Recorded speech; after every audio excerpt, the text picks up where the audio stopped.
Welcome to the Friends of NPACE Podcast. My name is Josh Plotkin. I'm the Chief Operating Officer for Nurse Practitioner Associates for Continuing Education, better known as NPACE.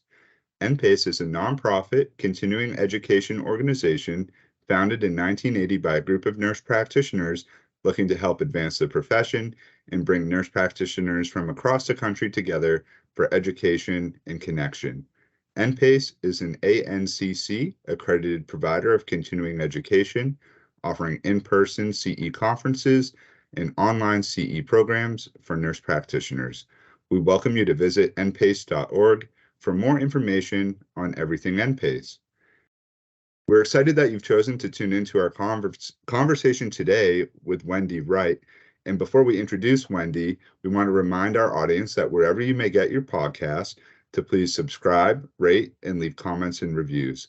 The Friends of NPACE podcast can be found on the NPACE Learning Center, which is learn.npace.org, on YouTube, Spotify, and Apple. Without further ado, I'd like to introduce Wendy Wright, who's joining us today. And Wendy received her Doctor of Nursing Practice in 2019 from the University of Alabama in Tuscaloosa, Roll Tide. She is a 1992 graduate of the Adult Primary Care NP program at Simmons College in Boston and completed a Family Nurse Practitioner Postmaster's program in 1995. She's an adult and family nurse practitioner and the owner of two nurse practitioner clinics within New Hampshire named Wright and Associates Family Healthcare. Her family practices have won numerous awards, including Top Providers in New Hampshire, Top 20 Fastest Growing Family Business, and Top 20 Women-Owned Business in New Hampshire. In addition, she is the owner of Partners in Healthcare Education, a medical education company.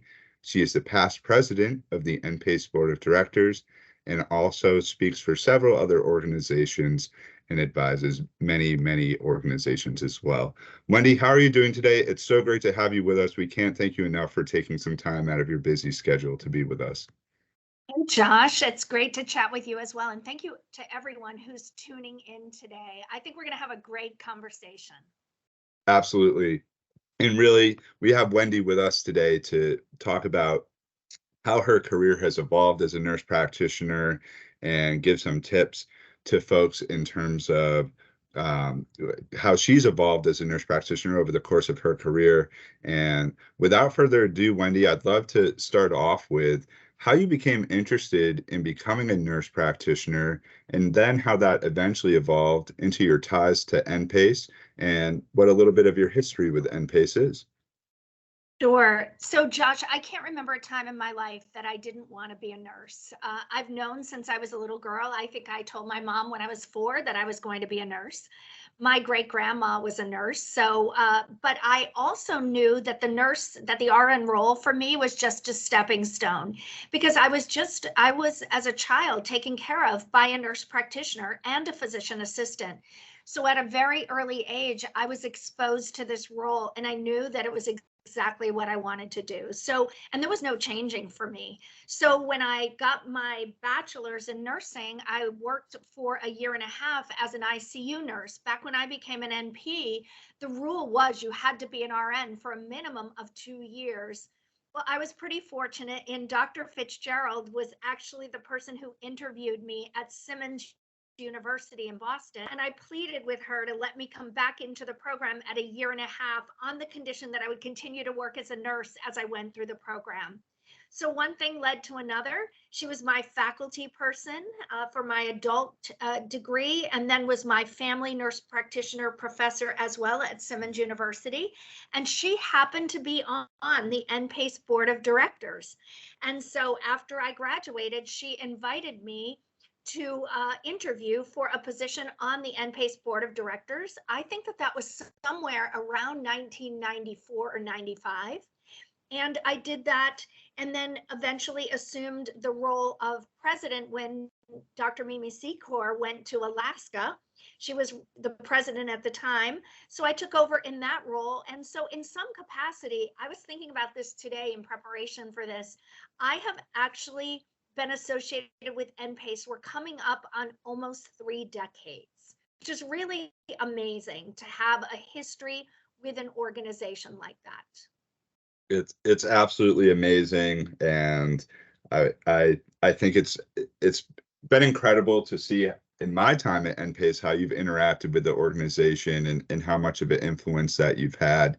And it's fantastic that Dr. Fitzgerald was able to open some doors to NPACE, and you still have a lot of involvement, even though you're not on the board anymore with NPACE. I did a little bit of preparation and homework beforehand and came up with some Wendy stats, if you will. So Wendy has over 26 courses on learn.npace.org across multiple therapeutic areas that you can learn from her from.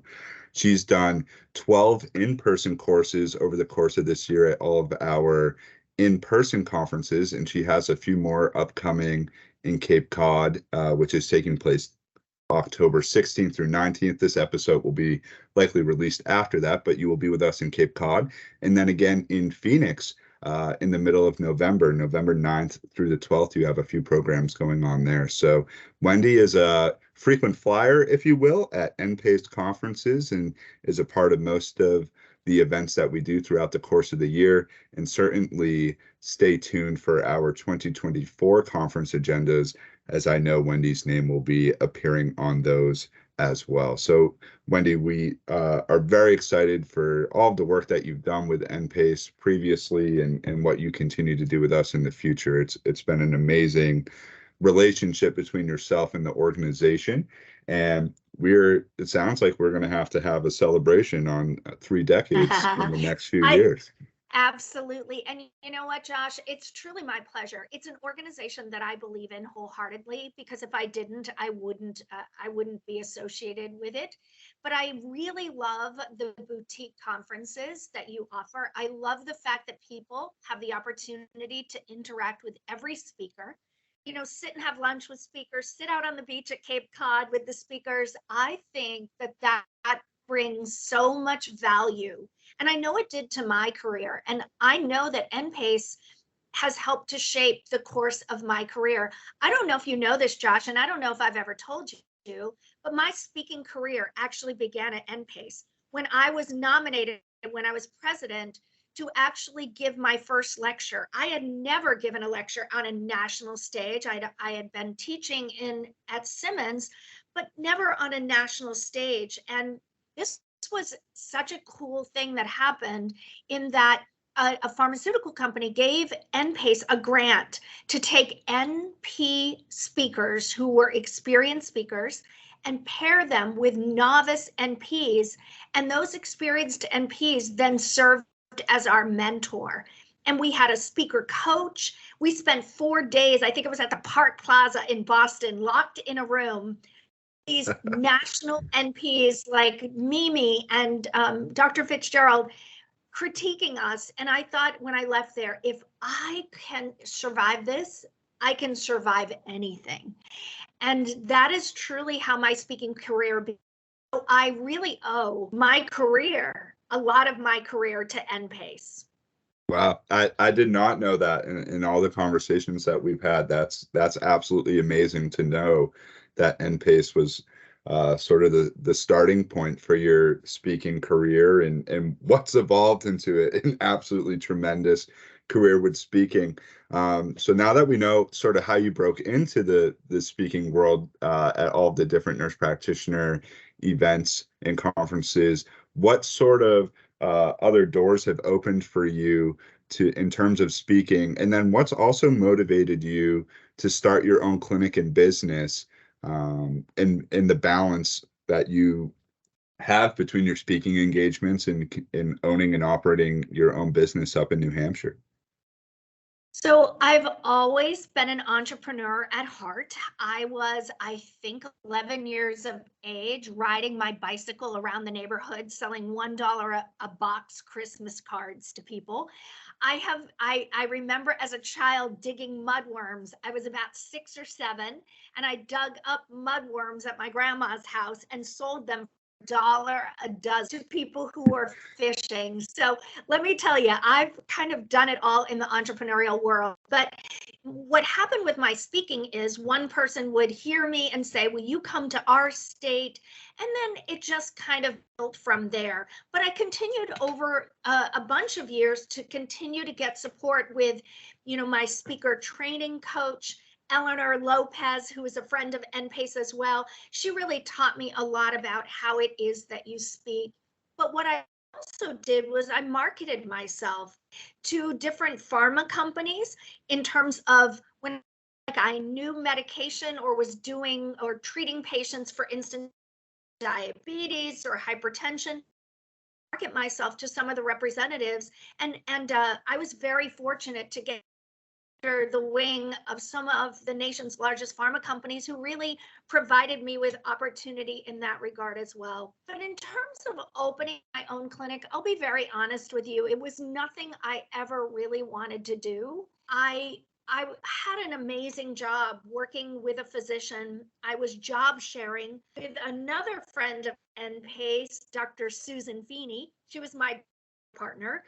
And by the way, Susan Feeney and I met and I interviewed her from an NPACE conference. I posted an ad at NPACE. So Dr. Feeney and I have now been friends for 30 years, and her career started at NPACE as well, which I just think is funny and so, coincidental. But in any event, I was just growing increasingly tired of being asked to do more, see more patients. There was never any money for any raises. And honestly, I really didn't need the money from primary care practice anyways. It was kind of like I always called it my charitable contribution to the community, because I wasn't making much money, but it was a feeder for me, right? Patients give us good stories, and those stories became things that I could talk about and teach from. And then I could take my presence on the national stage and hearing other speakers back to my clinic. And it was really kind of this great, it was this great paradigm for me. The patients taught me a lot, but other specialists taught me a lot as well, and I could merge all those together. But what happened was there were some things that happened in the clinic that ethically I just could not look beyond. And so I gave my resignation, having no idea where I would go and what I was going to do. And my sister was running a surgical center for a group of urologists. And she said, I have the best idea. I think what we should do is just open up a family practice together. I'll work for you. You'll pay for everything. And think of how great it'll be. You are the older sister. It's your job to, pay for everything. And that's how it began. And truly 6 weeks later, that is in fact what we did. And when I tell you, people believed in us, I cannot even believe what companies like insurance companies did to get me credentialed quickly, supply chains, from my landlord who said, pay me what you think you can pay me. I have every ounce of belief in you. You're going to be successful and I'll be able to charge a fair rate on your rent, but tell me what you think you can afford. And he then went on to offer me the building we're in, and he said, name your price. Tell me what you want to pay me for the building. I mean, truly I feel like it was meant to be. And every time I turned around, another door would open. And today I have 12 nurse practitioners that work alongside me in the clinic. Up until October of last year, I did own 2 clinics. I did sell one off, so I now only own one. But we have about 6,500 primary care patients and 12 nurse practitioners and 31 that work in this primary care clinic. I probably wouldn't have done it if it wasn't for my sister. I mortgaged my home to be able to open up this clinic. I really cried that day I met with the banker because I was so scared that it wouldn't work. But it did. I'm not afraid of hard work. And for me, I will work 7 days a week to have security and to be successful. However, you define success. For me, I wanted to be able to give patients the best care that they could get in New Hampshire. And I wanted it to be a showcase for what nurse practitioner practices can and do and should look like. And I think we fulfilled that mission. I'm excited to report that we just won Best Medical Office in Southern New Hampshire for 2023. And 2 of the nurse practitioners won Best Family Practitioner. So it's really great to give these NPs a great place to practice. So that's kind of how it began for me. Absolutely spectacular to just hear how all of that evolved over the course of time, and how the different doors opened, and not being afraid to enter into the unknown, and just hearing about the folks that you worked with on the building, and sort of that name your price. I'm sure it worked out for everybody um, as you got started. And it obviously, with everything we just heard, you are one of the busiest people I think that I know in my professional and personal life.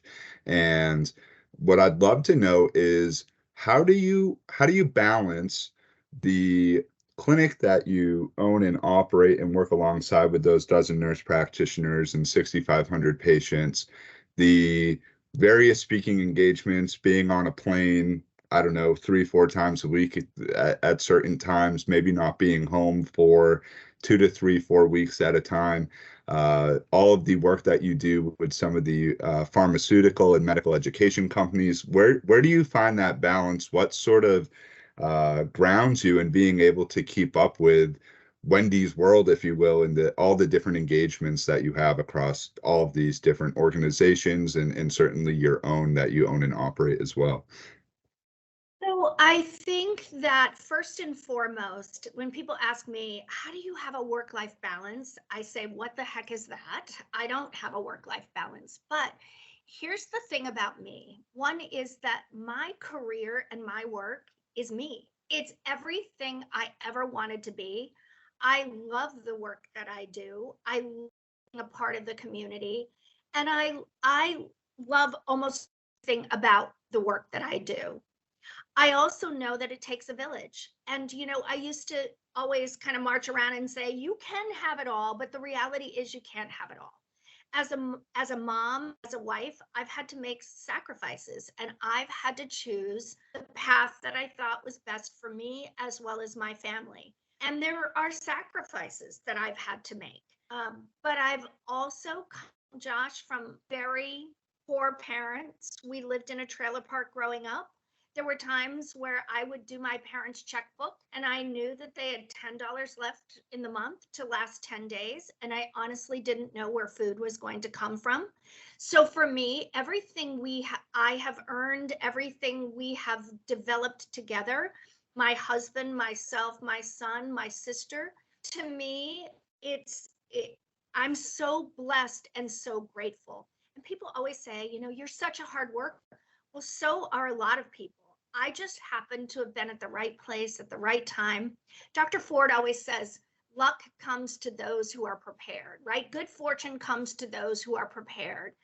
And I feel like for me, when people say, what's your secret to success? My secret is don't say no. Say yes and figure out how to do it later. And Amazing. that's what I've done. And so I'm pretty lucky. I navigate my own life. I see patients 28 hours a week now. I don't do 40 hours a week anymore. But I have a team. My sister runs my clinic. My husband does our IT. And I have people who are smarter at their jobs than I am at their jobs. So I rely on a village. I'm not a micromanager. I don't want to be. And I don't want to run the day-to-day operations of the clinic. I want to be the think tank I want us to move our clinics into that next decade. And I want to be the captain of the ship, but not the micromanager of the day-to-day functioning. So that's how I do it all. I have a really big village, and I have a lot of people who have also made sacrifices, such as my husband and my son, because I couldn't be there for everything. I couldn't watch every one of my son's soccer games. But as I said to him, Mom's happy. And I think that I think it's important, but he knew that when I was home, that there wasn't anything I wouldn't do to be present with him when I was able to be home. Absolutely incredible in terms of the people that are around you to help support you through all the different engagements that you have, and especially at the clinic, to know that your family is right alongside it. It is truly the right family clinic, if you will. And you talked a little bit about your childhood, and if I know that you have a book called Breaking the Cycle: Hope, Resilience, and Gratitude. Can you talk a little bit about that book and just what folks who may be interested in reading your book, where they can find that, and maybe just a little bit of background on what the book is about? So thank you for asking. It is called Breaking the Cycle. I wrote it with my childhood friend. Her name is Christine Beckwith, and she lived in a trailer park adjacent to ours. We rode the school bus together. She was friends more with my sister. They were in the same grade, but I knew of her. And we met up after 20 years of having graduated from high school, when we both were back giving scholarships to high school students who were graduating from our high school. It was just so ironic. And when we started to chat, our lives were so parallel. We both grew up pretty poor. We both grew up in the trailer parks, but she had really made a successful speaking career in the world of banking and mortgage. And I had made a successful career in the world of, NP education. And it was just so fascinating. We met up, we both said we should write a book on our lives. And so we met up, we drove up a restaurant in our town, and we were both driving the same exact car. It was just so interesting. We both have one son. Our lives really led in parallel. What I love about the book is it's as honest and as raw as a look at my life as I could muster. And Christine did the same thing as well. And it really just talks about, if you think about breaking the cycle, it's not just breaking the cycle of poverty, it's breaking the cycle of abuse. It's breaking the cycle of lots of different things, educational cycles as well. And I think Christine and I have done that. And you can find that book on Amazon. It is an Amazon bestseller. We were 7th, right behind Michelle Obama, when we launched our book and her book. So you can find it on Amazon. It's called Breaking the Cycle, Beckwith and Wright. Amazing. I highly recommend folks who are listening to check that out on Amazon. It is a very affordable book as well. So something that folks should definitely look into to learn a little bit more about Wendy's background. And I'm sure that folks who do read will gather some great insight and information in terms of how they can break the cycle and what your experience was like, and what their takeaway is from that. I think one question that comes to mind with all of this is, when you do have time, which I know is not often, but when you do have time to take a break or take the foot off the gas pedal a little bit, what do you like to do outside of your nurse practitioner world to help prevent burnout or fatigue, or things that you enjoy doing with your family when you're not on the clock, if you will? So every December, I take 5 weeks off, and we go to our place we go to Marco Island in Florida, and I literally drive across the bridge to go onto the island, and I don't open up my laptop or work for 5 weeks. I am a voracious reader. I have a book in my hand at all times. I also am a runner, and I like to bike. So those are the things that really keep me grounded. I love to spend time with my sons. So once a week, we have our family night where we all get together, because he's now 26 and I don't see him very much. But family's really important to me. I love to travel. I have wanderlust, which is why I also think this kind of career of traveling fits in well with my personality, because I love to see new places and meet new people. So that's what I do to decompress myself and to have some time off. And but again, I'm pretty blessed in the life that I lead. And to me, work isn't work if you love what you do. It's part of who I am, and it's part of my life. Absolutely. And I've gotten to meet, I think, all of your sister and your husband, and I think I've even met your son as well, who are absolutely I think you incredible. have.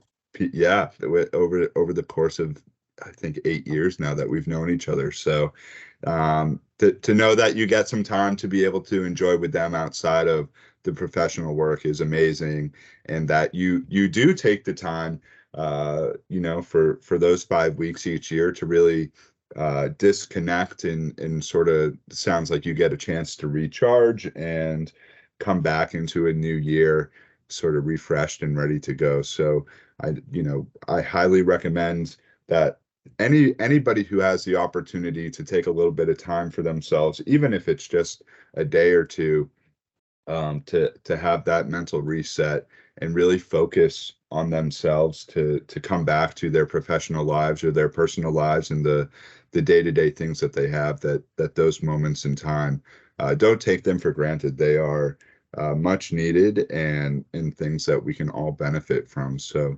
it's Absolutely. awesome to hear that you do get a chance to do that. So we're getting close to the end of what we had on the topics to talk about, Wendy. And one of the things that I want to ask you about is sort of Wendy's wisdom, and it's twofold. The first is what sort of tips that you have for nurse practitioners in practice in terms of how they may be able to advance their degree if they're looking to do that. And so that's part one. In part two, I sometimes people ask me, am I a clinician, and I'm not a clinician. I've certainly learned a lot in being in this industry for 8 years. But one of the questions that came to mind when we talked about having you on the podcast was, how can a patient prepare to come into a visit with their healthcare provider and have it be the best sort of experience for the patient? Is there anything that you can think of that they could do that they can get the most out of that 15 or 30-minute visit that they have when they come into the office and are able to meet with the provider that they're with? Let me start with that, because every 1 to 2 years I post my recommendations for optimizing a visit with your healthcare provider on social media. I also on our practice social media as well, because there are a few things that I really believe can really make a visit much more effective. First, patients need to arrive on time. And if they're new, or if there's going to be paperwork to fill out, don't come right at the hour when you're scheduled for your appointment. Come 10 or 15 minutes early. Why? So we can get your paperwork done. And two, so we can let you sit. So before we get you into the exam room, you have a minute to sit, so your blood pressure is not skyrocketing because you were driving 90 miles to get to your appointment. So plan and leave early. Come in with a list and prioritize that list of the 4 or 5 things that you want to make sure. That's how I start every visit. Tell me what's new and what I need to know about that you want me to address every single visit. And so have that list available. Now, we may not be able to get through all of them, but we can at least pick away at many of them and set up a plan to continue to chip away. But don't be afraid to say, I am worried about X, Y, and Z, or I have a question for you. And then what I do is every patient that leaves, I give them what I call my love note, where I write the top 5, 10 things that we've talked about at that visit, handwriting with little check boxes. Get your labs, get your mammogram. And my patients bring that back at the next visit and they'll say, look, I've checked off this checkbox. But have your list, arrive early, be prepared to ask your questions at the forefront of the visit. Don't spring things on us as we're walking out the door. Ask at the beginning, and that really leads to a much more successful visit. And then to my NP colleagues, I was so scared about getting my doctorate. I didn't tell anyone other than the 3 people who wrote recommendations for me that I was going back for my doctorate. I didn't even tell people I applied to school. I was so scared I wouldn't get in. Finally, when I was close to graduating, I started telling people. But I will tell you, that doctorate was the best thing I ever did. It did teach me how to be a better NP in terms of diabetes management and hypertension management. It taught me how to be a better researcher, a better writer, a better leader, a better healthcare policy advocate, how to be a better manager, quality improvement. And to me, it was a degree that was so timely for me because I was doing a lot of this. I just became better at it. I think it was the best thing I ever did. It's also opened a significant number of doors for me, and it puts me at the table, because my favorite saying of all times is, if you're not at the on the menu. And that degree has gotten me at the table so that I can then advocate on behalf of NPs across the nation. So Josh, thank you so much for reaching out to me. I'm so honored that you chose me. And I hope those folks who listen found a little piece of getting to know me a little bit better and can take one pearl away from this podcast today. Oh, I certainly think folks will have some takeaways from the podcast. And I think in terms of folks who are interested in advancing their degrees, NPACE conferences are a fantastic place to find several colleges and universities that offer those opportunities. NPACE has several partners and colleges and universities that attend our events as exhibitors that can give you more information. You can always send an email to npace@npace.org, and we are happy to connect folks who may be interested in advancing their degrees with the folks that we know at several colleges and universities, and that's all around the country. So please do reach out if you are somebody that's interested in that. We are happy to connect folks in that regard. And in terms of folks that are going to meet with their providers, it's certainly a busy time of year with it being flu season and kids back in school and all of those sorts of things. So whether you're going for your primary care checkup or you're going in for a specialized visit, or your child may have had an injury or is going in for some sort of orthopedic visit because they're playing football or soccer here in the fall, have that list as Wendy talked about, and be ready and be prepared. I think when you have those moments with your provider to discuss with them what's going on, honesty is very, very important in terms of letting them know. Our providers can't help us if we don't give them the insight into what's going on. So it's okay to be vulnerable when you are with your healthcare provider, and let them know what's going on so that they can help you, and that's what they're there for. And Wendy, it's been a tremendous conversation. I can't thank you enough for taking time, as I know you were traveling today to your next engagement, and being able to jump on with us and talk a little bit about your history and everything that you've done. So that will do it for this episode of the Friends of NPACE podcast. We can't thank everybody enough for tuning in, and we can't thank Wendy enough for her time today. As mentioned, Wendy has several courses on the NPACE Learning Center at learn.npace.org, and keep an eye on our conference schedules for 2024, as Wendy will certainly be speaking for many NPACE conferences throughout the course of next year. And if you have interest, you will be with us at our Phoenix conference taking place November 9th through 12th at the beautiful Wild Horse Pass Sheraton in Phoenix. So thank you so much, everybody. This concludes the episode. Remember to rate, subscribe, leave a comment, and review. We will see you back here for the next episode of the Friends of NPACE podcast. Thank you so much, Wendy. Have a fabulous rest of your day. Bye, everyone.